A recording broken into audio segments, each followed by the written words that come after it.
这一个车主是真正的狠人啊，江苏无锡牌957老卡宴，去年托给广昌改了个8、9万，所以你看这个外观和内饰呢，确实是很漂亮。今天再次从无锡拖到广州来，让我们做专业的发动机和底盘整备。我们先抬起来看一看。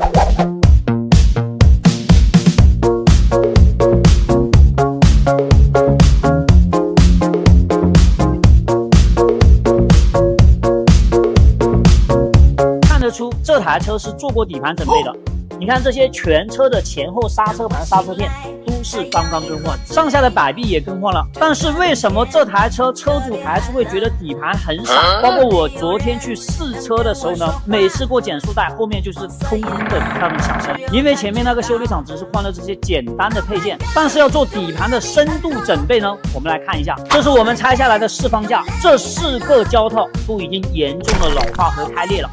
所以更换4个德国大众原厂的胶套解决问题。这个是拆出来的前差速器，1个、2个、3个胶套需要更换，德国大众原厂。然后呢，这个油封漏油也一并解决。前后4个空气减震，我们看一下这个顶胶开裂了，那么更换4个减震顶胶，前后平衡杆的胶套老化损坏，那么这些胶套直接更换大众原厂就可以了。发动机机脚胶漏油塌了，那么更换德国大众原厂的发动机机脚胶和波箱胶，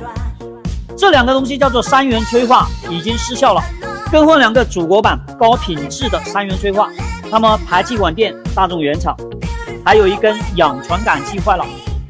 德国博士。其实作为专业修理的呢，都知道这些东西需要更换，但是大家不乐意去做，为什么呢？比如说换一下前后刹车盘、刹车片，零件费可能大几千，这里有利润，再收个1000把块工时费，大家会觉得很合理。但是换这样一个前桥4个胶套，收个1000块工时费呢，你就会觉得很坑，因为对比来说零件费没多少，但是呢，你换这个前桥4个胶套的工作量和复杂程度都是要远远超过换刹车盘，所以一般人做不了，也不愿意做。但是没有关系，别人做不了的我们来做，别人不愿做的我们来做，因为我们就是专业的做发动机维修和底盘的深度整备。如果是保时捷的车主，你记住我说的这句话一定没有错的。如果你想外观内饰做翻新，找广昌；如果你是新车想做配置升级，找宏捷；如果你想修发动机和底盘的深度整备，那么肯定是找我。